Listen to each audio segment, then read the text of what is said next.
हेमंत जी, जहां पर आपकी तारीफ हो रही है, वहीं दूसरी तरफ विपक्ष ये भी आरोप लगा रहा है कि आपने अपनी तरफ से इनिशिएटिव लेने में काफी देर कर दी। और खुद कई अभिभावक हैं, उनका भी ये कहना था कि वो लंबे समय से आपसे गुहार लगा रहे थे कि उनके बच्चों को वापस लाया जाए।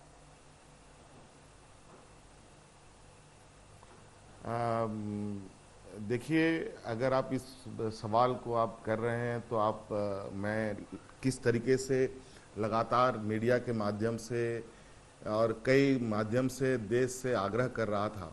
मैं कोई असंवैधानिक कार्य करने की इच्छा में नहीं था, ना मैं करने की सोच रखता हूं। और जिस तरीके से कई राज्य अपने अपने तरीके से हरकत में आए, क्या वो संवैधानिक था? आज इस आशय को लेके जो पत्र मैंने दूसरे वीडियो कॉन्फ्रेंसिंग में केंद्र सरकार को लिखा है, अगर आप उसको ट्विटर में उठा के देखेंगे तो आपको पता चलेगा उस पत्र में कितनी गंभीरताएं हैं। आज इसको लेकर के आज मैं जिस तरीके से मजदूरों को और बच्चों को लेके आ रहा हूं, पूरी वैधानिक तरीके से हम लोगों को ला रहे हैं। और आज हम नहीं चाहते हैं कि केंद्र सरकार के साथ या और भी कोई आज के समय में कोई राजनीति करने की जरूरत पड़े।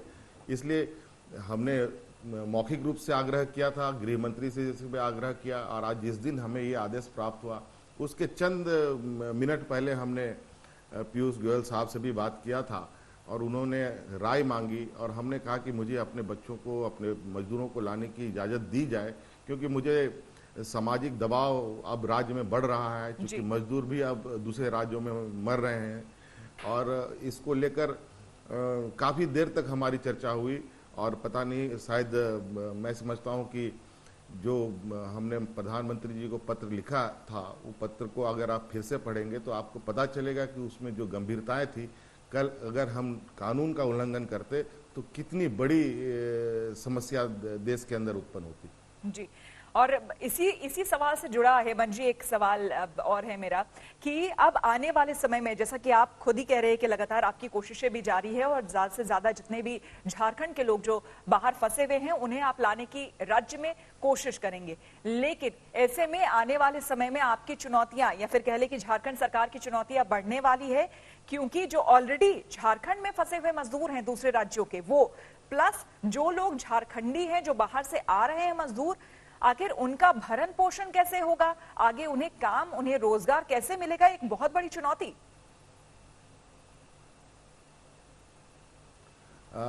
देखिए, इस विषय पर मैं शुरू से ही ये बात कह रहा हूं कि जब हम यहाँ संक्रमण की लोगों की संख्याएं आने लगी थी, मैं उस समय से लेके कल परसों तक उतनी ज़्यादा मैं चिंतित में नहीं था। मैं पहले से ये बात कह रहा हूं कि हमारी चिंता तब बढ़ेगी जब प्रवासी मजदूर हमारे राज्य में वापस आएंगे, और इसके लिए हमने बहुत बड़े पैमाने पर कार्य योजनाएं तैयार की हुई हैं। आप देखेंगे आने वाला समय में इस राज्य में और जो हमने पहले भी जो काम शुरू किया था, एक सामाजिक क्षेत्र पर, दूसरा स्वास्थ्य सेवा पर हमारा पहला कंसंट्रेशन था। उसके बाद हम रोजगार को लेकर के हम लोगों ने जो इस कार्यक्रम कैसे होंगे उस पर हम लोगों ने काम शुरू किया। और आज अगर हम सामाजिक सुरक्षा को लेकर के देखेंगे तो आपको पता चलेगा कि इस राज्य में जो काम हमने किया है, शायद देश में किसी राज्य ने वो कार्यक्रम प्रारंभ नहीं किया। नहीं हेमंत जी, चूंकि लोगों को अनाज पीडीएस के माध्यम से तो मिल ही रहा था। ये सवाल इसलिए पैदा हुआ क्योंकि झारखंड की अगर बात करें, क्योंकि मैं खुद भी झारखंड से आती हूँ, इसलिए कुछ हद तक तो जानती हूँ उस राज्य को, तो वहां पर सबसे बड़ी जो समस्या रही है और लंबे समय से समस्या रही है वो है वहां पे अशिक्षा, भूखमरी, बेरोजगारी। ये वो तमाम चीजें हैं जिसको दूर नहीं किए जाने की वजह से लोग पलायन कर रहे हैं। पलायन करना वहां पर सबसे बड़ी समस्या आज भी है। तो ऐसे में जब मजदूर वापस आएंगे तो उनके पास काम कहां से आएगा? मैं आपको बता रहा हूं, मैं थोड़ी सी मुझे समय दिया जाए। इसमें देखिए, जहां भूखमरी की बात है, पूर्व की सरकार में कितनी लोगों की भूखमरी हुई है, आपको आंकड़ा अगर आप नेट में देखेंगे तो आपको पता चल जाएगा। महिला से लेके, बच्चे से लेके, पुरुष तक के लोगों की जो जाने चली गई। हमारी सरकार बनते ही इस राज्य में हमने पहला जो इससे पहले भी जब मैं मुख्यमंत्री था तो मुख्यमंत्री दाल भात योजनाएं हम चलाते थे, लेकिन जैसे आज सरकार बनी, ये बीजेपी की, इससे पहले उन्होंने ये योजनाएं बंद कर दी। जैसे फिर से आज हमारी सरकार बनी, हमने ये योजना प्रारंभ कर दिया। और उसके साथ साथ अब हम जब संक्रमण में घिरे तो उसी योजना को ध्यान में रख करके हमने योजना बनाई। और आज पूरे राज्य में लगभग हमारे 4,500 पंचायतें हैं और लगभग 10,000 सामुदायिक किचन चल रहे हैं हमारे राज्य में। और वो तो अनाज अलग से लोगों को बांटा जा रहा है, मिड डे मील सभी बच्चों को दिया जा रहा है। और आज खाने को लेकर अगर आप सर्वे भी कराएंगे राज्य के अंदर तो यदा कदा छिटपुट चीजें के अलावा आपको सामाजिक सुरक्षा को लेकर के नहीं आपको कहीं दिखाई देने को मिलेगा। और उसके बाद अब आते हैं स्वास्थ्य सेवा। स्वास्थ्य सेवा में भी अभी तक हम लोगों ने जिस तरीके से चरणबद्ध तरीके से अपने लक्ष्य की ओर आगे बढ़ रहे हैं, वो भी हमारे लिए काफी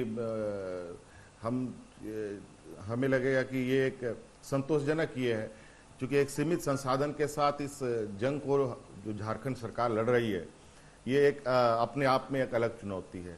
तीसरी बात आती है रोजगार को लेकर।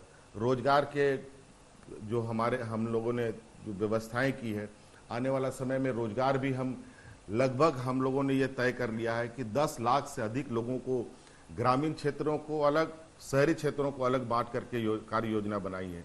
शहरी क्षेत्रों में किस तरीके की योजनाएं दी जाएंगी, ग्रामीण क्षेत्रों में किस तरीके की योजनाएं दी जाएंगी, इन सब को हम लोगों ने अलग अलग तरीके से, अलग अलग नजरिए से देख करके बनाई है जी। हाँ, ये बात कुछ बातें जो मैं आपको बताना चाहूंगा, बहुत चिंतनीय बात होगी। ये सुनकर आश्चर्य होगा, पता नहीं देश के और भी हमारे मुख्यमंत्री सुन रहे हैं और हमारे जो भी दर्शक सुन रहे हैं।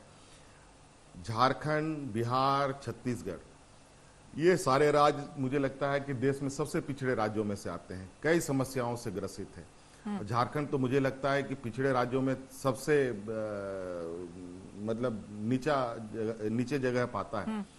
हम लोग सबसे पिछड़े राज्यों में से हैं। और यहाँ पर जो मनरेगा योजना देश में चल रही है, वो मनरेगा योजना का आप ये देखेंगे तो बड़ा आश्चर्य होगा कि यहाँ पर मनरेगा में मजदूरों को जो डेली वेजेस दिया जाता है, जो मजदूरी दी जाती है, वो 200 रुपया भी नहीं है।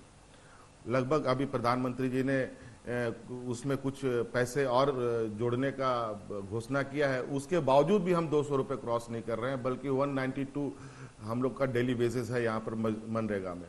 और वहीं पर जो अग्रणी राज्य हैं, अगर आप हिमाचल को देखें, केरल को देखें, हरियाणा को देखें, तो वहाँ 300, 350, 350 है। ऐसे भेदभाव क्यों है? तो कुछ मजबूरियां भी है हेमंत जी, हमारे साथ भी इस वक्त थोड़ी मजबूरी है। बिल्कुल बिल्कुल, आपको बीच में रोकना चाहूंगी, माफी मांगूंगी, थोड़ी सी माफी मांग रही हूँ इसलिए हेमंत जी, क्योंकि हमारे साथ थोड़ी समय की मजबूरी है। जो इम्पोर्टेंट कुछ और क्वेश्चंस थे, क्योंकि खास करके आज का हमारा एजेंडा कोरोना को लेकर है, तो समय की कमी की वजह से आपसे एक आध बात हम जान लेना चाहते हैं, जो कि झारखंड के लोग खास करके जानना चाहेंगे।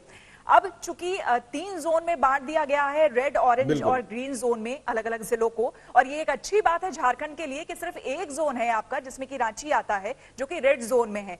तो बाकी जोन्स के लिए आपकी क्या तैयारी, क्या प्लानिंग, कहीं छूट दी जाएगी? अगर छूट दी जाएगी तो कैसे छूट दी जाएगी? देखिए, अभी भारत सरकार की तरफ से भी समय समय पर कुछ कुछ गाइडलाइंस आ रहे हैं और उसके अनुरूप में हम लोग अपना कार्य कर रहे हैं। और लगभग मेरा बिल्कुल स्पष्ट है, देश राज्य नियम कानून से चलेगा।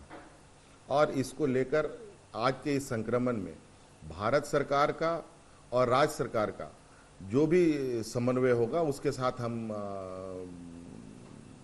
आगे बढ़ेंगे। अभी जैसे केंद्र सरकार ने जहां ग्रीन जोन कहा है, ग्रीन जोन में सारी एक्टिविटीज इन लोगों ने खोल दी है। और लगभग आप जिस तरीके से आप हमारे मजदूर आएंगे, हो सकता है कोई संक्रमित होके आएंगे, तो वो आप ग्रीन जोन, ऑरेंज जोन में कन्वर्ट हो जाएगा। और इस तरीके से मैंने पहले भी कहा है कि चुनौती हमारी अब मजदूर आने के बाद होगी। और हमने इसके लिए भी, जैसे स्वास्थ्य व्यवस्था तो अपनी जगह है, पुलिस व्यवस्था अपनी जगह,